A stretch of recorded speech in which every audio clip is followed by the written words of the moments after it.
भारतीय समाज में नारी को दुर्गा का रूप माना गया है। कई क्षेत्रों में कन्याओं की पूजा भी की जाती है और नारियां कब दुर्गा का रूप समाज में बनती हैं, ऐसे कई उदाहरण कई नारियों के रूप में सामने आते हैं। सरगुजा जिले में ऐसी ही एक महिला हैं, वंदना दत्ता। उम्र काफ़ी अधिक हो चुकी है, लेकिन शुरू से ही इन्होंने समाज सेवा के कई आयाम स्थापित किए हैं।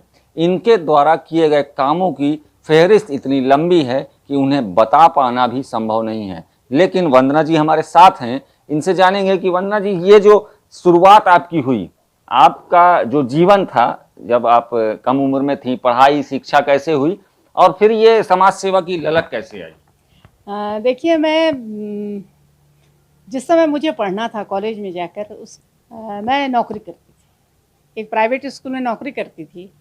तो मेरे पास एक लड़की, जब मैं वहाँ की एचएम थी उस स्कूल की, तो एक लड़की आई मेरे पास और बोली कि मुझे टीसी चाहिए।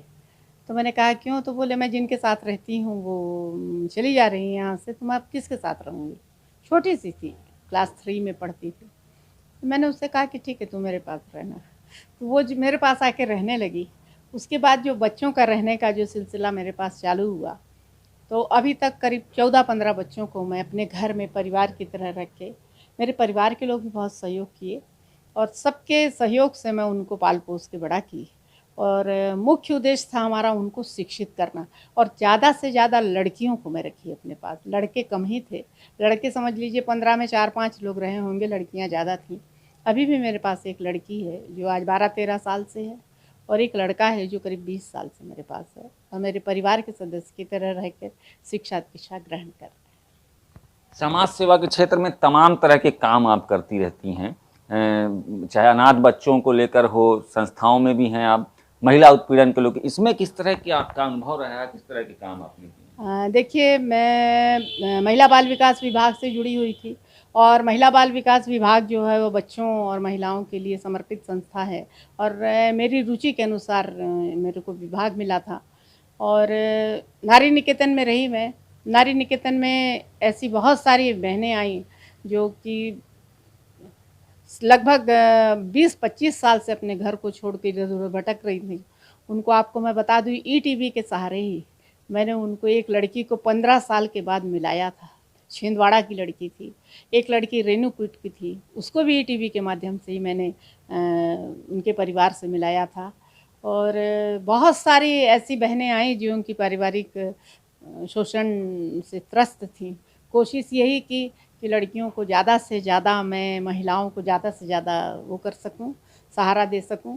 और चूँकि मैं अकेली थी अपने परिवार में, मैं शादीशुदा नहीं हूँ, तो मेरे खूब विशेष मेरे पास कोई ऐसी परेशानियाँ भी नहीं थी, तो मैं अपना खर्च भी उनके ऊपर करती रही हूँ।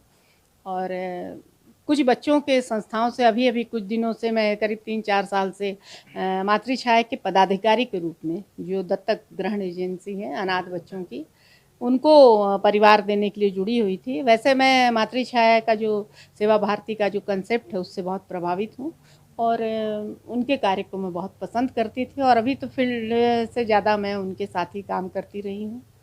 और बच्चों से शिक्षा देने के लिए मैंने यहाँ पे एक छोटा सा स्कूल खोला है, जिसका मैं किराया विराया नहीं लेती और उसमें गरीब बच्चे हैं जो जितना फ़ीस दे सकते हैं कुछ नहीं दे सकते हैं और बालिकाओं को निःशुल्क माने एडमिशन फ़ीस नहीं लेते हैं।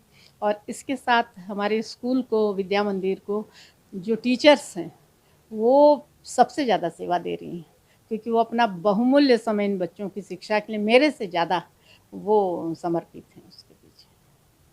आपके पूरे जीवन काल को अगर मिला जुला कर देखा जाए तो महिलाओं, बच्चों और खास करके गरीब लोगों के पेट भरने की दिशा में आपने ज़्यादातर काम किए हैं। ये क्या कॉन्सेप्ट कैसे चलता है, ये खाना खिलाने का, अलग अलग लोगों की मदद करने का कॉन्सेप्ट? देखिए, क्या है कि भूख जो है वो हमारे, खाना जो है बुनियादी ज़रूरत है। आज जो कुछ भी हम करने जा रहे हैं पेट के लिए करते हैं, कहीं ना कहीं से हम उससे जुड़े ही हैं। तो मुझे लगा कि भूख जो है वो बहुत तकलीफ़ देती है लोगों को, तो क्यों ना अपने ही साधन से कुछ सेवा भावी बहनों को जोड़कर गरीबों को, ज़रूरतमंदों को, जिनको भूख लगती है और समय पे खाना नहीं मिलता है, सारा दिन काम करते हैं और आकर कुछ अशक्त लोग हैं, कुछ विक्षिप्त लोग हैं, उनको हम लोग भोजन देने का काम करते हैं। और सप्ताह में 3 दिन भरपेट भोजन आज 5 साल से चला रहे हैं, रात्रिकालीन भोजन सेवा के नाम से। इसके साथ ही साथ कोरोना काल में बहुत देखिए, जहाँ पर परिवार की महिला सदस्य अगर बीमार पड़ जाती है तो उस घर का खाना नहीं बनता है। तो कोरोना काल में ठीक ऐसे ही हुआ, होटल भी बंद थे लॉकडाउन के कारण। तो सभी को पता था कि हम लोग भोजन से संबंधित काम करते हैं। हमारा जो समूह है, बहुत सेवाभावी बहनें हैं शहर की, उनके बगैर हम कुछ भी नहीं कर सकते। मैं अकेले कुछ नहीं हूँ, उनके कारण ही मैं आज जो कुछ भी हूँ, या उनके साथ मिलकर हम लोग जो करते हैं उसी से हमारा काम सफल हो रहा है। और हम कोरोना काल में लगभग 1 महीना 20 से 25 परिवार को प्रतिदिन भोजन देते थे। और आपको हम बताएं, हमारा एक ग्रुप चलता है, अन्नपूर्णा ग्रुप। कभी भी हम लोगों को 1 घंटे का समय दीजिए, 1 घंटे के समय में हम अपनी थाली से आपको खाना देंगे, भरपेट भोजन देंगे। ये बस 1 घंटे का समय हमारे पास होना चाहिए, उसमें हम साथ 30 बहनें जुड़ी हुई हैं। भोजन का तो आप कराती ही हैं लोगों को। अभी आप आज पता चला कि आप पहाड़ी कोरवाओं के गांव गई हुई थी, और वहां क्या ये किस तरह की योजना चल रही है उनके मदद के लिए लोगों की? बहनें आजकल समाज में किटी का बहुत प्रचलन है। बहनें मनोरंजन के लिए किटी करती हैं। हमारे शहर की कुछ बहनें, 40 बहनें, उसमें हमारे साथ बिलासपुर की बहन भी जुड़ी हुई हैं। पता लगा उनको तो वो भी जुड़ी हैं। विश्रामपुर की बहन जुड़ी हुई हैं। इस तरह कुछ लोग जुड़ के हम 40 सदस्य जो हैं, हम सेवा किटी चलाते हैं। और उससे हम किटी नहीं खेलते हैं, किसी को पैसा नहीं मिलता है। इस पैसे से हम समाज सेवा करते हैं। हमारा जिला अस्पताल में विगत 1 वर्ष से प्रतिदिन सुबह और शाम गर्म पानी, लोगों को जो मरीजों को ज़रूरत होती है गर्म पानी और चाय का निःशुल्क, बिस्किट भी देते हैं। इसकी सेवा चलती है। एक महिला को हम लोगों ने रखा है उसमें। और आज हम पहाड़ी कोरवा गांव गए थे, और पहाड़ी कोरवा गांव यहाँ का है रामनगर, एक बस्ती है। उस बस्ती में बरपारा में उस बस्ती को हम लोगों ने गोद लिया है, और सेवा किटी का काम वहीं चल रहा है। हम लड़कियों को सैनिटरी पैड बांटते हैं निःशुल्क, और उनको स्वच्छता के बारे में बताते हैं, महिलाओं को भी बताते हैं, और किशोरी बालिकाओं को शिक्षित करते हैं कि आप किसी के बहकावे में आकर कहीं इधर उधर मत जाइएगा, और कोई गलत काम ऐसा नहीं करिएगा। कभी भी आपको किसी चीज़ की ज़रूरत हो तो महिला बाल विकास के आंगनबाड़ी वर्कर या मितानिन से मिलके हम लोगों को खबर कीजिए, हम आपकी सेवा में रहेंगे। आज हमने वहाँ के 80 परिवारों को, हम सब ने मिलकर, हमारी जो समूह है सब ने मिलकर, हम लोगों ने 80 परिवार को मच्छरदानी और कंबल दिया है और खाने पीने की सामग्री दी।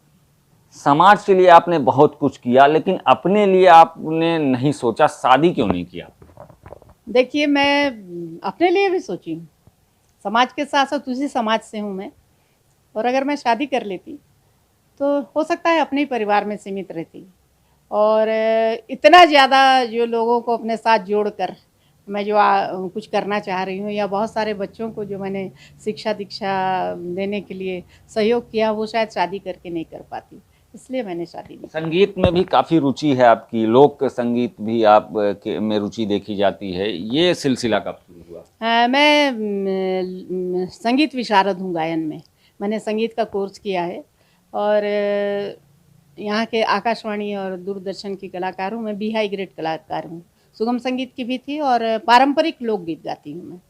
तो वो तो मेरा एक बहुत बड़ा रुचि है, उसके बगैर तो जी ही नहीं सकती।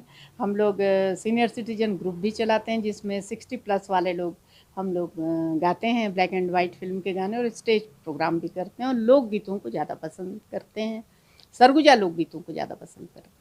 आपने बताया कि ईटीवी के माध्यम से आपने कुछ लड़कियों की मदद की थी, ये किस्सा बताइए, ये कब हुआ था और कैसा? ये देखिए, जब मैं नारी निकेतन में थी नौकरी के समय पे, तो एक लड़की आई थी मेरे पास हम लोगों के संस्था में, और वो 10-12 साल की उम्र में यहाँ लाई गई थी छत्तीसगढ़ में।